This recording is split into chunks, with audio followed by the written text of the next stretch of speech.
আসসালামু আলাইকুম। বিন্যাস ও সমাবেশের তৃতীয় ক্লাসে সবাইকে স্বাগতম। আশা করি সবাই ভালো আছেন, সুস্থ আছেন। আজকে আমরা বিন্যাস এর কিছু গুরুত্বপূর্ণ ম্যাথ নিয়ে আলোচনা করব, যেগুলো বুঝলে করা খুবই সহজ আর না বুঝলে করাটা খুবই কঠিন। এখানে আমি 3টা ম্যাথ লিখলাম, আরো কিছু সমস্যা করব আজকে। এক একটা কিন্তু যে ম্যাথ লিখলাম প্রত্যেকটা এক একটা টপিকস এর মতো। আমরা যদি একটা ম্যাথ করি তাহলে অনেকগুলো ম্যাথ পাবো। দেখি তাহলে প্রশ্ন আমরা পড়ে নিই আগে। স্বরবর্ণগুলি ক্রম পরিবর্তন না করে, প্রথম প্রশ্ন হচ্ছে ক্রম পরিবর্তন না করে। 2 নম্বর হচ্ছে স্থান পরিবর্তন না করে। 3 নম্বর হচ্ছে স্বরবর্ণের ও ব্যঞ্জন বর্ণের আপেক্ষিক অবস্থানের পরিবর্তন না করে ডিরেক্ট শব্দটির অক্ষরগুলিকে যত প্রকারে পুনরায় সাজানো যায় তা নির্ণয় করো। তাহলে এখানে আমরা দেখি 3টা ম্যাথ, আমরা একটা একটা করব। প্রথমে লিখা আছে কি, স্বরবর্ণগুলির ক্রমেও পরিবর্তন না করে। 1 নম্বরে কি আছে, এই যে ডিরেক্ট শব্দটা, পদার্থ শব্দ কি এখানে আমরা এটা এই শব্দ নিয়ে কাজ করব। পদার্থ শব্দ হচ্ছে ডিরেক্টর।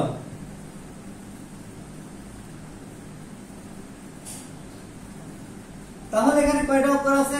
1 2 3 4 5 6 7 8টা 8টা অক্ষর আছে। এই 8টা অক্ষরের মধ্যে স্বরবর্ণ কয়টা আছে আমরা একটু দেখে নিই। স্বরবর্ণ আছে আই ই ও, 3টা স্বরবর্ণ আছে, আর 1টা 2টা 3টা 4টা 5টা ব্যঞ্জন বর্ণ আছে। একটু খেয়াল করি। প্রথম প্রশ্ন হচ্ছে ক্রম পরিবর্তন না করে। কার? স্বরবর্ণের ক্রম পরিবর্তন না করে। এই জিনিসটা একটু বুঝতে হবে। ক্রম পরিবর্তন কখন হবে না এটা যদি আমরা জানি তাহলে ম্যাথটা পারবো। তাহলে ক্রম পরিবর্তন কখন হয় না দেখি। আমি যদি লিখি, এখানে একটা এক্সাম্পল লিখতেছি, এ বি সি 3টা অক্ষর লিখলাম। তাহলে ক্রম বলতে বোঝাবে বি এর আগে এ অথবা সি এর আগে বি। মনে করা আছে এভাবে বি এ সি, তাহলে আমি ক্রম পরিবর্তন করলাম। আচ্ছা একটা শব্দ লিখি, তাহের। তাহের একটা শব্দ লিখলাম। তাহের তাহলে 2টা স্বরবর্ণ আছে এ ই। ক্রম পরিবর্তন না করবে না অর্থ হচ্ছে কখনো ইটা এর আগে আসবে না, অর্থাৎ যেখানে তারা আসবে স্বরবর্ণগুলো সব সময় এটা ই এর আগে থাকবে। মনে করো আমি সাজাইতে পারি এ ই টি এস আর, এভাবে আমরা সাজাইতে পারবো। টি এ ই এস আর এভাবে সাজাইতে পারবো, কিন্তু টি ই এ এস আর এভাবে সাজানো যাবে না, অর্থাৎ ইস বর্ণটা এর আগে আসা যাবে না। এটাই হচ্ছে ক্রম পরিবর্তন না করে। ক্রমিক নাম্বার 1 2 3 4, অর্থাৎ পর্যায়ক্রমটা পরিবর্তন করা যাবে না। অর্থাৎ এখানে এটা আগে আছে, সে যতবার যেখানে সাজুক না কেন সব জায়গায় এটা এর আগে আসবে, ই কখনো এর আগে আসতে পারবে না। এটা হচ্ছে ক্রম পরিবর্তন না করা। এখন তাহলে দেখি কখন ক্রম পরিবর্তন হবে না। আমি যদি একটা অক্ষর নিই, মনে করেন এভাবে নিলাম ডি ডি ডি, 3টা অক্ষর নিলাম। এই যে অক্ষরগুলো নিলাম, আমি যদি ডি কে এখানে আনি, মানে এটা হচ্ছে 3 নাম্বার, এটাকে আমি এখানে নিয়ে গেলাম, এটাকে এখানে আনলাম, এটাকে এখানে আনলাম, তাহলে কোন পরিবর্তন হলো? এখানেও ডি ডি ডি, এখানে ডি ডি ডি, কোন পরিবর্তন হয় নাই।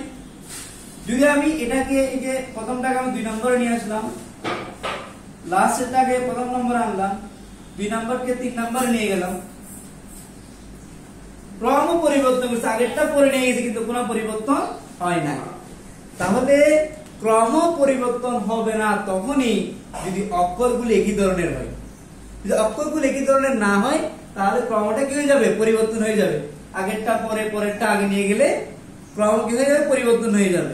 তাহলে আগেরটা পরে পরেরটা আগে নিলে ক্রম পরিবর্তন তখনই হবে না যখন এই যে অক্ষরগুলো আছে তারা একই হয়ে যাবে। তারা কি হয়ে যাবে? একই হয়ে যাবে। তাহলে মনে রাখতে হবে এই ধরনের যত ম্যাথ আছে যদি বলা হয় ক্রম পরিবর্তন না করে, যারা ক্রম পরিবর্তন করবে না তাদেরকে আমরা একই বর্ণ ধরে নিব। বুঝা গেল কথাটা? এখানে বলতে স্বরবর্ণগুলো ক্রম পরিবর্তন করবে না, তাহলে স্বরবর্ণগুলোকে একই বর্ণ আমরা ধরে নিব। এই কথাটা মাথায় রাখতে হবে। প্রয়োজন এটা নোট আকারে লিখে রাখতে পারেন। আমি এখানে নোট আকারে লিখে রাখতেছি। সেটা কি? যারা ক্রম পরিবর্তন করবে না, যারা ক্রম পরিবর্তন করবে না তাদেরকে একই বর্ণ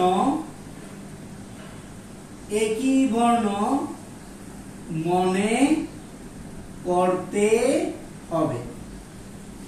অর্থাৎ একই বর্ণ হলে ক্রম পরিবর্তন হবে না, কথা আমি একটু আলোচনা করছি। তাহলে আমরা এখানে স্বরবর্ণ তিনটা আছে, এই তিনটা স্বরবর্ণকে যদি আমি একই বর্ণ ধরে নিই, একই বর্ণ মনে করো তিনটা আই আই আই ধরে নিই, তাহলে তখন এই ক্রম পরিবর্তন হবে না। একটা আরেকটার আগে পরে আসলে কোনো ক্রম পরিবর্তন হবে না। তাহলে আমরা লিখি, সুতরাং বিন্যাস সংখ্যা একটু খেয়াল করি। কয়টা অক্ষর এখানে? আই ই ও, এদেরকে একই বর্ণ ধরে নিতে বলছি। এদেরকে একই বর্ণ ধরে নিব, যেহেতু ক্রম পরিবর্তন করবে না কথাটা। ক্রম পরিবর্তন করবে না কথার অর্থ হলো এই বর্ণগুলোকে আমরা একই বর্ণ ধরে নিব। তাহলে তারা যদি একই বর্ণ হয়ে যায়, আমি যেভাবে লিখতে পারি সেভাবে লিখি, D I R I C T I R, directive বা ডাইরেক্টিভ। তাহলে কি পাওয়া যাচ্ছে এখানে? এখানে পাওয়া যাচ্ছে কয়টা বর্ণ? মোট 8টা বর্ণ। 1 2 3 4 5 6 7 8, তাহলে ফ্যাক্টোরিয়াল 8। ফ্যাক্টোরিয়াল 8 আই আছে কয়টা? একটা দুইটা তিনটা, তাহলে ফ্যাক্টোরিয়াল 3। আর আছে কয়টা? দুইটা, ফ্যাক্টোরিয়াল 2। এটা হচ্ছে বিন্যাস সংখ্যা। এটা হচ্ছে কি? বিন্যাস সংখ্যা। অর্থাৎ যদি মিলে যায়, যেগুলো মিল থাকবে সেগুলো দিয়ে ভাগ। এখানে আই তিনটা, তো স্বরবর্ণ তিনটা, তারা একই ধরনের বর্ণ ধরে নিব, তাহলে 3 ফ্যাক্টোরিয়াল দিয়ে ভাগ। আবার আর আছে দুইটা, তাহলে মিল 2 ফ্যাক্টোরিয়াল দিয়ে ভাগ। আর টোটাল বর্ণ হচ্ছে কয়টা? 8টা, 8 ফ্যাক্টোরিয়াল দিয়ে উপরে 8 ফ্যাক্টোরিয়াল।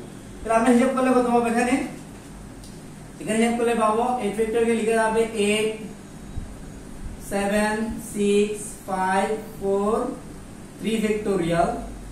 আর এদিকে পাচ্ছি 3 ফ্যাক্টোরিয়াল মানে 3 ফ্যাক্টোরিয়াল 2 ফ্যাক্টোরিয়াল হচ্ছে কত? 2। এই 3 ফ্যাক্টোরিয়াল চলে যায়, এদিকে কাটাকাটি করলে কত পাবো? আমরা 2 পাবো। এবার আমরা গুণ করি, গুণ করে দিই। গুণ করলে কি হবে? 5 দুগুণে 10, 6 10 60, 60 কে 7 দিয়ে গুণ করলে 60 কে 7 দিয়ে গুণ 6 42 420, 8 দিয়ে গুণ করলে 8 0 0, 8 দুগুণে 16, 7 4 32 33, 3360, 3360। এটা হচ্ছে বিন্যাস সংখ্যা। কিন্তু এখানে আরেকটা কথা বলছে, পুনরায় অক্ষরগুলোকে যত প্রকারে পুনরায় সাজানো যায়। একটা কথা বলছে কি? পুনরায় সাজানো যায়। তাহলে এই যে ডিরেক্টর, এটা একটা কি? বিন্যাস। এটা একটা আগে থেকে সাজানো আছে। ডিরেক্টর শব্দটা আগে থেকে একবার সাজানো আছে। এই 3360 হচ্ছে মোট বিন্যাস। কথা হচ্ছে কি? মোট বিন্যাস। এর মধ্যে একটা কি আগে সাজানো আছে, এটা আগে থেকে সাজানো আছে। তাহলে পুনরায় হবে কত? এটা থেকে এক বিয়োগ করলে হয়ে যাবে। এই যে 3360 হচ্ছে মোট বিন্যাস। এর মধ্যে ডিরেক্টর শব্দটা আগে থেকে সাজানো আছে বলে দেওয়া আছে। তাহলে পুনরায় সাজানো যাবে। পুনরায় সাজানো যায় কি করতে হবে? এক বিয়োগ করতে হবে সবসময়। এটা এক বিয়োগ করতে হবে, এটা মনে রাখতে হবে। পুনরায় সাজানো বলতে কি করতে হবে? এক বিয়োগ করতে হবে। তাহলে এটা হচ্ছে আনসার। এটা হচ্ছে কি? আনসার। তাহলে আনসার বুঝা গেল। অর্থাৎ যদি ক্রম পরিবর্তন না করে বলে, যে স্বরবর্ণ ক্রম পরিবর্তন করে নাই, তাহলে তাদেরকে কি বর্ণ ধরে নিব। যদি বলা হয় ব্যঞ্জন বর্ণগুলো ক্রম পরিবর্তন করে নাই, তাহলে তাদেরকে আমরা একই ধরে নিব। আর একই বর্ণ হলে বাদ দিতে হবে। এবার আমরা দেখি 2 নম্বরটা। 2 নম্বরটা দেখি, খুবই সহজ।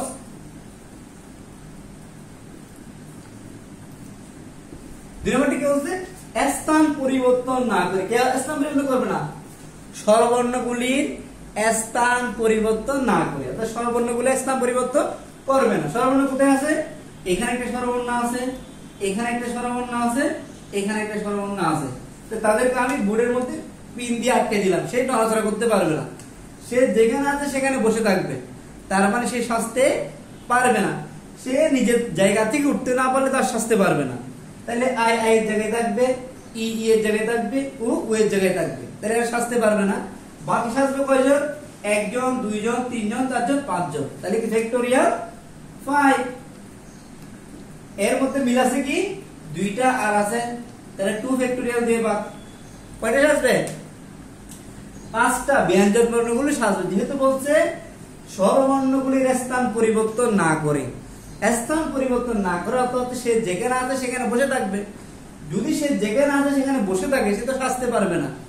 তাহলে সাজবে কারা? ব্যঞ্জন বর্ণগুলো সাজবে। তাহলে ব্যঞ্জন বর্ণ কয়টা? 1টা 2টা 3টা 4টা 5টা, তাহলে 5 ফ্যাক্টোরিয়াল। তারপর যেহেতু আর 2টা, তাহলে 2 ফ্যাক্টোরিয়াল দিয়ে ভাগ। তাহলে আমরা এখানে পাবো 5 ফ্যাক্টোরিয়াল মানে কত বলছিলাম মনে আছে? 120, 2 দিয়ে ভাগ করলে কত পাচ্ছি? 60। তাহলে পুনরায় সাজানো যায়, পুনরায় সাজানো যাবে। 6 থেকে 1 বিয়োগ করে দিই, তাহলে হয়ে যাবে।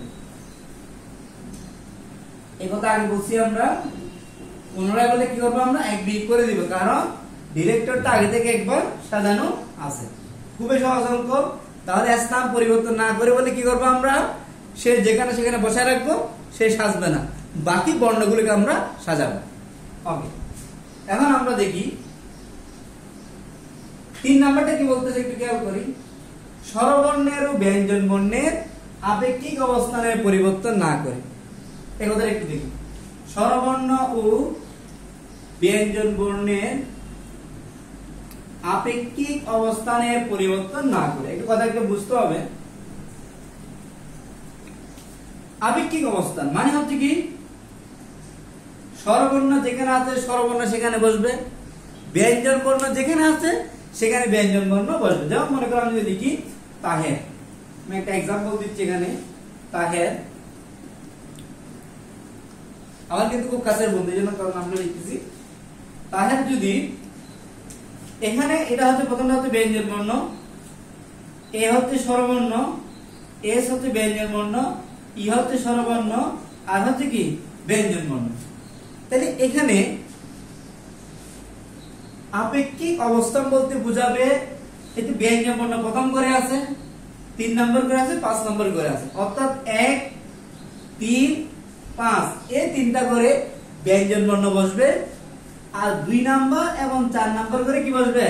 স্বরবর্ণ বসবে। অর্থাৎ আমি 1 3 5 এর স্বরবর্ণ বসাইতে পারবো না, 2 4 এর ব্যঞ্জন বর্ণ বসানো যাবে না। আপেক্ষিক অবস্থা মানে যে যেখানে আছে সে সেখানে সাজবে। অর্থাৎ আমি এভাবে লিখতে পারি টি ই আর আই এস, তেরি লিখতে পারি, লিখে দেবে না? লিখে দেবে। অর্থাৎ স্বরবর্ণ 1 2 নম্বর এবং 4 নম্বরে যেতে পারবে, আর ব্যঞ্জন বর্ণ 1 3 5 এ যাবে। এটা হচ্ছে আপেক্ষিক অবস্থান। অর্থাৎ স্বরবর্ণ স্বরবর্ণের জায়গায় সাজবে, ব্যঞ্জন বর্ণ ব্যঞ্জন বর্ণের জায়গায় সাজবে। তাহলে আমরা একটু দেখি স্বরবর্ণ কয়টা এখানে? স্বরবর্ণ 1টা 2টা 3টা, তাহলে তাদের মধ্যে সাজবে 3টা বর্ণ 3টা জায়গা আছে। তাহলে 3টা বর্ণ 3টা জায়গায় কিভাবে সাজবে? যেমন আমি আগে বলছিলাম আবুল বাবুল কাবুল ডাবুল ইবুল, 5 জন বন্ধু 5টা সিটে কিভাবে বসতে পারবে? 5 ভাবে, 5 ফ্যাক্টোরিয়াল ভাবে, 1 2 3, তাহলে 3 ফ্যাক্টোরিয়াল। তাহলে ব্যঞ্জন বর্ণ কয়টা? 1টা 2টা 3টা 4টা 5টা, তাহলে গুণ গুণ কেন? এবং বললে তো কাজটা যে আমরা ওইদিন বলছিলাম না যে গণনার গুণন বিধি, একটা কাজ যদি কয়েকটা স্টেপে হয় তাহলে স্টেপের অপশনগুলো আমরা গুণ করব। তাহলে এখানে হচ্ছে কি প্রথমে স্বরবর্ণগুলো সাজবে এবং ব্যঞ্জন বর্ণগুলো সাজবে। এবং বললে আমরা কি দিব? গুণ দিব, অথবা বললে যোগ দিব। তাহলে এই কথার মধ্যে দেখা যাচ্ছে স্বরবর্ণ কয়টা? 3টা, 1টা 2টা 3টা, ফ্যাক্টোরিয়াল 3 ভাবে সাজবে। স্বরবর্ণ কয়টা? 3টা, ফ্যাক্টোরিয়াল 3 ভাবে সাজবে। আর ব্যঞ্জন বর্ণ কয়টা? 5টা, তাহলে 5 ফ্যাক্টোরিয়াল ভাবে সাজবে। এর মধ্যে আর আছে কয়টা? 2টা, তাহলে 2 ফ্যাক্টোরিয়াল দিয়ে কি ভাগ। তাহলে আমরা পেয়ে যাচ্ছি খুব সহজে এটা আমরা আগে পেয়ে গেছিলাম। 3 ফ্যাক্টর মানে হচ্ছে 6, আর এটা হচ্ছে তোমার 5 ফ্যাক্টর মানে হচ্ছে 120 ডিভাইড বাই 2, তাহলে আমরা পাচ্ছি 6 ইনটু 60, তাহলে 360। আর পুনরায় সাজানো যায় কি? পুনরায় সাজানো বলতে কি বোঝাবে? 1 বিয়োগ করে দিব। পুনরায় সাজানো বলতে কি বুঝবো আমরা? 1 বিয়োগ করে দিব। তাহলে আমরা তিনটা ম্যাথ করে ফেলছি, খুবই সহজ। তাহলে স্বরবর্ণ ও ব্যঞ্জন বর্ণের আপেক্ষিক অবস্থান বলতে বোঝাবে স্বরবর্ণগুলো স্বরবর্ণের জায়গায় সাজবে, আর ব্যঞ্জন বর্ণগুলো ব্যঞ্জন বর্ণের জায়গায় সাজবে। স্বরবর্ণ আছে কয়টা? 3টা, 3 ভেক্টর ভাবে সাজবে, ইনটু এবং কাজটা দুইটা অংশ করতেছি। ব্যঞ্জন বর্ণ কয়টা? 5টা, 5 ফ্যাক্টরিয়াল, আর আছে 2টা 2 ফ্যাক্টরিয়াল দিবা। আর পুনরায় বললে 1 বিয়োগ, কেন? ডিরেক্টের শব্দটা আগে থেকে একটা সাজানো আছে, টোটাল হচ্ছে 360, এর মধ্যে একটা শব্দ আগে সাজানো আছে, এজন্য একটা বাদ দিলে পুনরায় সাজানো যাবে। এখন যদি আমরা আরেকটা অঙ্ক করি, প্রশ্ন আমি বলতে চাই এমনি মুখে মুখে। এই যে ডিরেক্টর শব্দটা, এরকম অনেকগুলো অঙ্ক পাওয়া যায়। ডিরেক্টর শব্দটা প্রথমে ডি পরে আর, মানে প্রথম স্থানকে ডি তে রাখবো, শেষ স্থানে আর কে রাখবো, অথবা প্রথম স্থানে ই কে রাখবো, শেষ অবস্থানে টি কে রাখবো, এরকম হইতে পারে। প্রথম স্থানে একটা, দ্বিতীয় স্থানে একটা স্থির রেখে বাকি বর্ণগুলোকে কতভাবে সাজানো যাবে, এরকম প্রশ্ন আসবে। প্রশ্ন আসতে পারে ডিরেক্টর শব্দটি ডি কে প্রথমে রেখে বাকি বর্ণগুলোকে কতভাবে সাজানো যায়। প্রশ্ন আমি বলতে চাই, প্রথম স্থানে ডি কে এবং শেষ স্থানে আর কে রেখে কতভাবে সাজানো যায়। তাহলে আমরা কি বলছি? স্থান পরিবর্তন না করলে সেই বাদ, স্থান পরিবর্তন না করলে কি সেই বাদ, কারণ সে সাজতে পারবে না। স্থান পরিবর্তন যদি না করে স্থির করে রাখি, তাহলে সে নড়াচড়া করতে পারবে না, সুতরাং সে সাজতেও পারবে না। তাহলে ডি এবং আর কে বাদ দিয়ে দিই। কয়টা আছে? 1 2 3 4 5 6, তাহলে বিন্যাস কি হবে? 6 ফ্যাক্টরিয়াল। বুঝা গেল কথা? 6 ফ্যাক্টরিয়াল মানে কত? 720। মুখস্থ রাখতে হবে, এটা কিছু মান মুখস্থ রাখতে হবে। আর যারা তো ক্যালকুলেটর ইউজ করতে পারবেন, তারা ক্যালকুলেটর দিয়ে করবেন। তাহলে কথাটা বলা হচ্ছে কি, যদি কোনো বর্ণকে স্থির রাখতে বলে, তাহলে তাকে বাদ দিয়ে আমরা হিসাব করব। যেহেতু ডি এবং আর স্থির হয়ে যাচ্ছে প্রথম এবং শেষ অবস্থানে, সেই সাজতে পারবে না। তাহলে বাকি বর্ণ কয়টা? 1 2 3 4 5 6 6 ফ্যাক্টরিয়াল। এখানে কোনো মিল নাই, তাহলে ভাগ্য নাই। যদি বলা হয় এটা একই বর্ণ, যদি আমি বলতাম প্রথম স্থানে ই ও শেষ স্থানে ও কে রেখে, শেষ স্থানে ও কে রেখে কতভাবে সাজানো যাবে। তাহলে প্রথম স্থানে আমি ই কে রেখে দিলাম, আর আছে কি D I R C T আর শেষ স্থানে ওকে রাখলাম। আছে কয়টা? 1 2 3 4 5 6, তাহলে কি হবে? 6 ফ্যাক্টরিয়াল। আর আছে কয়টা? 2টা 2 ফ্যাক্টরিয়াল দিয়ে ভাগ। ওই যে আর 2টা মিল আছে, আগে তো আরেকটাকে নিয়ে নিয়েছিলাম, স্থির করে রাখছি, বাকি একটা না আসবে। এখানে আর আছে কয়টা? একটা, কারণ ওই দুটো তো স্থির হয়ে যাচ্ছে। তাহলে আমরা পাচ্ছি 6 এর বাদ হতো 6 ফ্যাক্টরিয়াল মানে হচ্ছে 520 2, তাহলে হবে কত? 5